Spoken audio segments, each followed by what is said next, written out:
आपका जो जीवन है, शरीर और जीवन दो वस्तुएं हैं। शरीर के लिए आपको जिंदा रखने के लिए कोई मदद करे उसे दया कहते हैं, और जो जीवन को आपके उन्नत बनाए, ईश्वर की राह में आपको लगाए,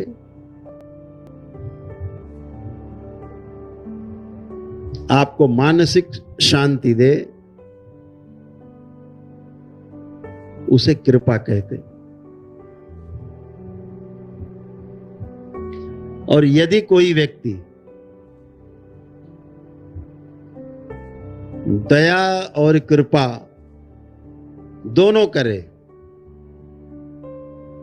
यानी आपके शरीर के लिए भी उसने व्यवस्था की, जिंदा रखने का प्रयास किया और जीना भी सिखाए, यानी दया भी की और कृपा भी की, तो उसे करुणा कहा जाता है। करुणा शब्द से परिभाषित किया जाता है कि करुणा की है प्रभु, आपने मुझ पर करुणा की है। हे गुरुदेव, आपने मुझ पर करुणा की। तो ईश्वर से हम करुणा कहते हैं ना, करुण पुकार करते हैं। तो इन तीन शब्दों का अर्थ ऐसा है, सुनने में एक जैसे लगते हैं, दया, कृपा, करुणा। हिंदी भाषा बहुत महत्व लिए हुए।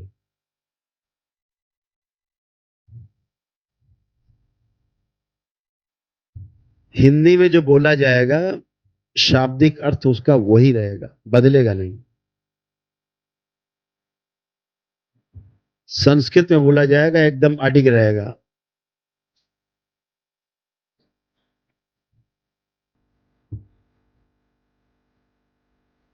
बड़ा थोड़ा विषयांतर होगा, लेकिन एक गौरव की बात है कि यह देश, हमारी संस्कृति में संस्कृत भाषा का बड़ा महत्व रहा है। आज आपको जान के इस बात का गर्व होगा कि एक नई विद्या आई है अभी बाजार में, टेलीविजन और उसमें चल रहा है खूब, मोबाइल पे एक मोबाइल विद्या और आ गई है।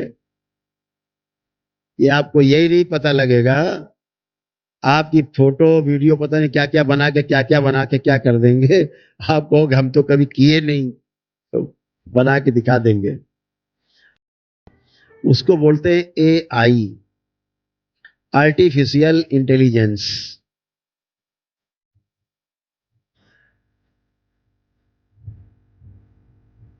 खतरनाक टेक्नोलॉजी आई है। किसी को कुछ भी, किसी का पिक्चर बना के, आप दो लोग बैठे हैं यहाँ पे, आराम से प्रेम से बातें कर रहे हैं, एक दूसरे को कुशल क्षेम पूछ रहे हैं, और उतना वीडियो निकाल के ऐसा बना देंगे कि घूसा लात चल रहा है आप में। आपको बोले ये तो हुआ नहीं, वो AI है। अब ऐसा विद्या आ गई है, दुनिया के किसी लीडर के साथ आपका कहो हाय हेलो थैंक यू दिखा दें, बैठ के खाना खाते दिखा दें, भोजन बात करते दिखा दें, आदमी कंफ्यूज। तो आपको जान के गर्व होगा कि जो संस्कृत विद्या है, भाषा है अपनी, संस्कृत हमारी जो भाषा है, प्राचीन भाषा, भाषाओं की भाषा है। तो जब AI की टेस्टिंग चल रही थी, तो उसमें तमाम भाषाओं का समावेश किया गया कि कौन सी भाषा समझेगा ये बोलने पर। दुनिया की सभी भाषाएं फेल हो गई और एक भाषा पास हुई, उसका नाम है संस्कृत।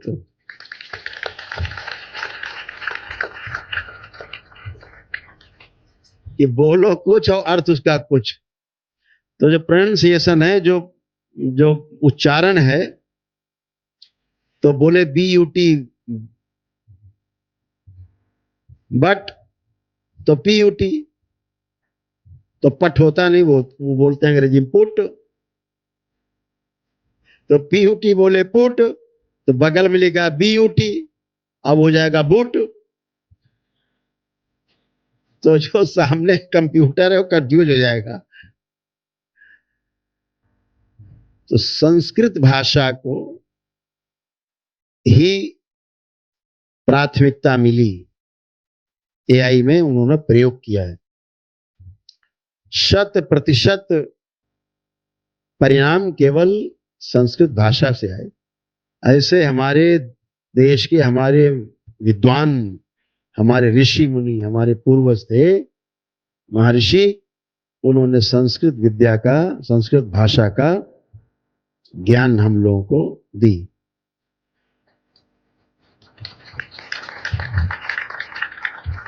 एक जो शब्द कह रहा है उसका अर्थ वही है, दूसरा बदल नहीं सकता। जैसे हमने अभी कहा दया, कृपा, करुणा, तो तीनों के शब्द के अर्थ अलग अलग हैं। तो अब जैसे हम कहेंगे दया, तो आप समझ जाओगे कुछ शरीर के बारे में बात हो रही है, कुछ रोटी कपड़ा मकान के बारे में बात हो रही है। जैसे कहा कृपा, लग रहा ध्यान साधना की कोई बात हो रही है, हाँ, हमारा जीवन और संवरे, उसकी कोई बात हो रही है। कहा करुणा, मतलब दोनों की बात हो रही। अब ये बात आपको कभी भूलेगी नहीं, हमेशा आपको याद रहेगी। तो दरबार हमेशा कहता है कि जो शब्द है, शब्द से इंगित एक वस्तु है। जैसे हमने कहा कि ग्लास, हमने बोला कांच का गिलास, तो आपके अंदर कांच का गिलास का चित्र बना, बना सब में। कांच का गिलास बोले, हम बोले कि वहां कांच का गिलास रखा, उठा लो, तो आपके दिमाग में चित्र बन जाएगा, अच्छा कांच का गिलास।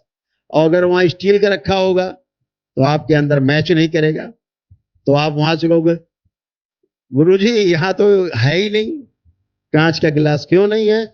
क्योंकि कांच का गिलास आपने पहले देखा हुआ है, इसलिए स्टील का गिलास रखा है और आपको समझ में आ रहा है कि यहां कांच का गिलास नहीं है। तो शब्द और शब्द से इंगित वस्तु और वस्तु में निहित अर्थ, उस वस्तु में अर्थ क्या छिपा हुआ है?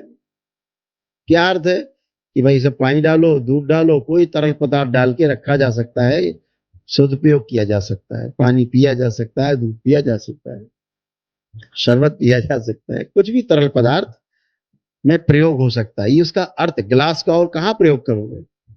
इसी में करो। तो उसका अर्थ समझ गए।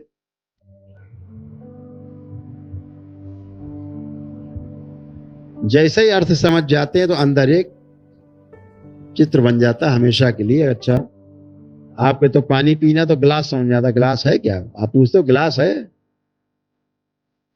तो हर चीज के पीछे एक अर्थ छिपा होता है, अर्थ को जरूर समझना है। फिर कहा गया धीरता, वीरता और उदारता। आपने जो भी समझा है अपने जीवन में, जो भी समझा है आपने, अच्छी बातें, और जिस किसी से भी आपकी सहानुभूति है, तो सहानुभूति पूर्वक उसको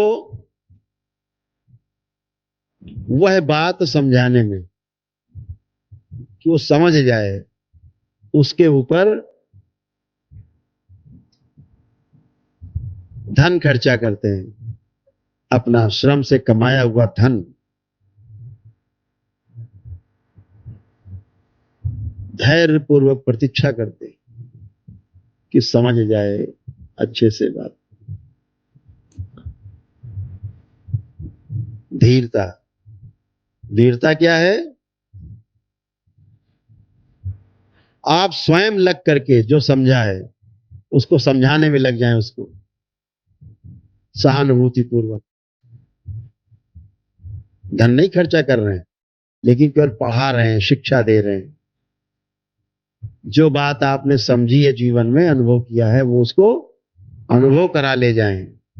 इसको वीरता कहा गया है। तलवार लेके किसी की सर उतार देना, ये वीरता में श्रेणी में महापुरुषों ने नहीं कहा है। अच्छी बात आप तक पहुंचा देना, आपको अनुभव करा देना, तलवार लेके किसी को लूट लेना वीरता नहीं, किसी का राजपाट लूट लेना वीरता नहीं।